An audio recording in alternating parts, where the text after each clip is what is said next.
बोलो श्री लक्ष्मी नारायण भगवान की जय। बोलो सच्चिदानंद भगवान की जय।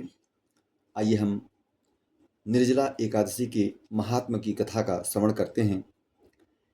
निर्जला एकादशी हर वर्ष ज्येष्ठ मास के शुक्ल पक्ष में आती है और इसका बहुत ही सुंदर, बहुत ही मर्मज्ञ और मन को भाने वाली बहुत अच्छी कथा है। आइए भगवान के चरणों में मन को लगाते हुए प्रभु को याद करते हैं। कथा इस प्रकार से है। महाराज युधिष्ठिर भगवान श्री कृष्ण से पूछते हैं। तो इस कथा इस प्रकार से है।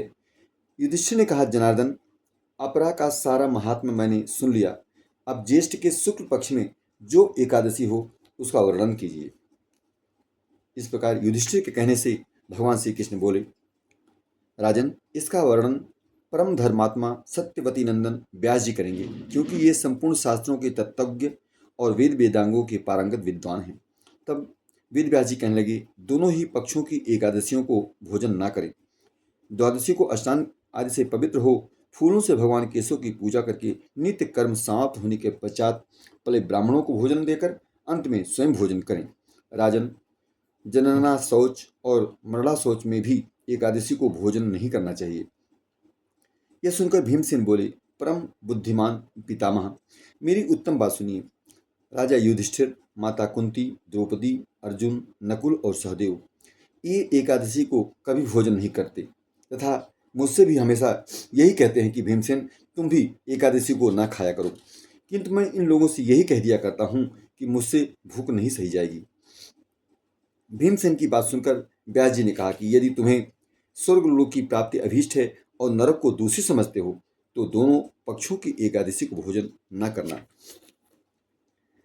भीमसेन बोले, महाबुद्धिमान पितामह, मैं आपके सामने सच्ची बात कहता हूँ।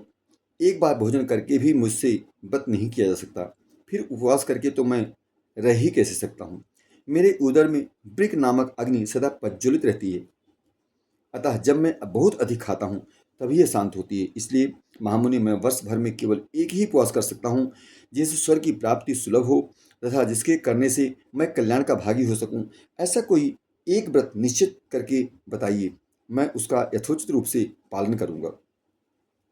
व्यास जी ने कहा कि भीम, ज्येष्ठ मास में सूर्य वृष राशि पर हो या मिथुन राशि पर, शुक्ल पक्ष में जो एकादशी हो उसका यत्न पूर्वक निर्जल व्रत करो।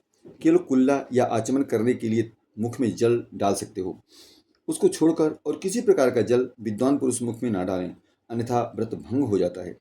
एकादशी को सूर्योदय से लेकर दूसरे दिन के सूर्योदय तक मनुष्य जल का त्याग करे तो यह व्रत पूर्ण होता है। तदनंतर द्वादशी को निर्बल प्रभात काल में स्नान करके ब्राह्मणों को विधिपूर्वक जल और सुवर्ण का दान करे। इस प्रकार सब कार्य पूरा करके जितेंद्रिय पुरुष ब्राह्मणों के साथ भोजन करें। वर्ष भर में जितनी एकादशियां होती हैं उन सब का फल निर्जला एकादशी के सेवन से मनुष्य प्राप्त कर लेता है, इसमें तनि भी संदेह नहीं है।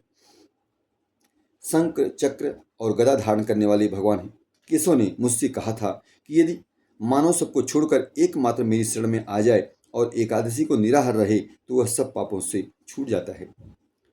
एकादशी व्रत करने वाले पुरुष के पास विशालकाय, विकराल आकृति और काले रंग वाले दंड पासधारी भयंकर यमदूत नहीं जाते।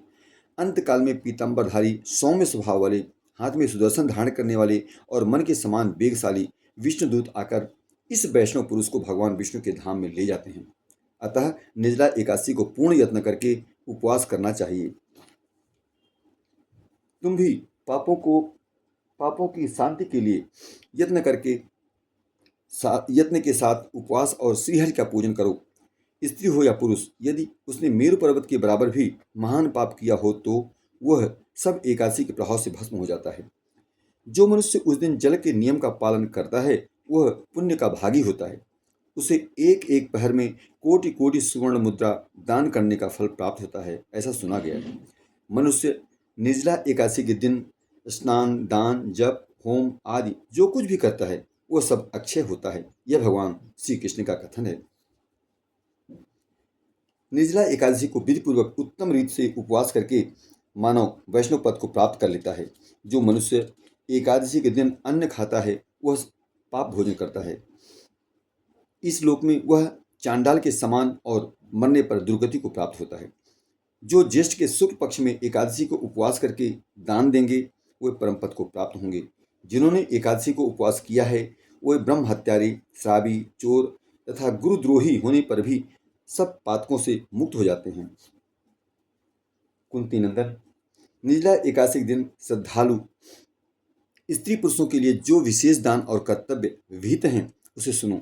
उस दिन जल में शयन करने वाले भगवान विष्णु का पूजन और जलमयी धेनु का दान करना चाहिए, अथवा प्रत्यक्ष धेनु या घृतमयी धेनु का दान उचित है। पर्याप्त दक्षिणा और भांति भांति के मिष्ठानों द्वारा यत्न पूर्वक ब्राह्मणों को संतुष्ट करना चाहिए। ऐसा करने से ब्राह्मण अवश्य संतुष्ट होते हैं और उनके संतुष्ट होने पर श्रीहरि मोक्ष प्रदान करते हैं।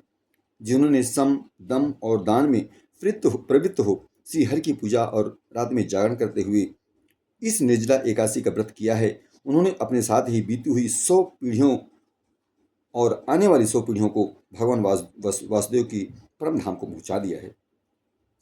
निर्जला एकादशी के दिन अन्न, वस्त्र, गौ, जल, सैया, सुंदर आसन, कमंडलू तथा छाता दान करने चाहिए।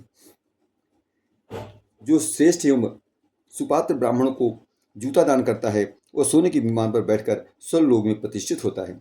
जो इस एकादशी की महिमा को भक्तिपूर्वक सुनता तथा जो भक्तिपूर्वक उसका वर्णन करता है वो दोनों स्वर्गलोक में जाते हैं। चतुर्दशी युक्त अमावस्या को सूर्य ग्रहण के समय श्राद्ध करके मनुष्य जिस फल को प्राप्त करता है वही इसके श्रवण से ही प्राप्त कर लेता है।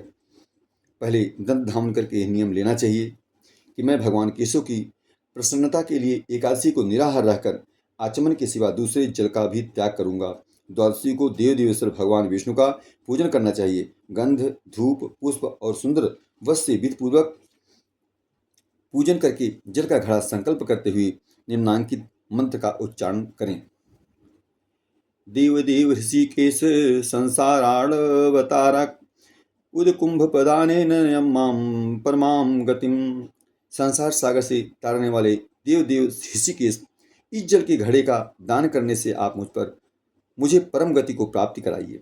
भीमसेन, ज्येष्ठ मास के में शुक्ल पक्ष की जो शुभ एकादशी होती है वह उसका निर्जल व्रत करना चाहिए तथा उस दिन शेष ब्राह्मणों को शक्कर के साथ जल के घड़े दान करने चाहिए। ऐसा करने से मनुष्य भगवान विष्णु के समीप पहुंचकर आनंद का अनुभव करता है। तत्पश्चात द्वादशी को ब्राह्मण भोजन कराने के बाद स्वयं भोजन करें। जो इस प्रकार पूर्ण रूप से पाप नाशनी एकादशी का व्रत करता है वो सब पापों से मुक्त हो अनामय पद को प्राप्त होता है। यह सुनकर भीमसेन ने भी इस एक शुभ एकादशी का व्रत आरंभ कर दिया। तब से यह लोक में पांडव द्वादशी के नाम से विख्यात हुई। बोल एकादशी महारानी की जय। बोल लक्ष्मी नारायण भगवान की जय।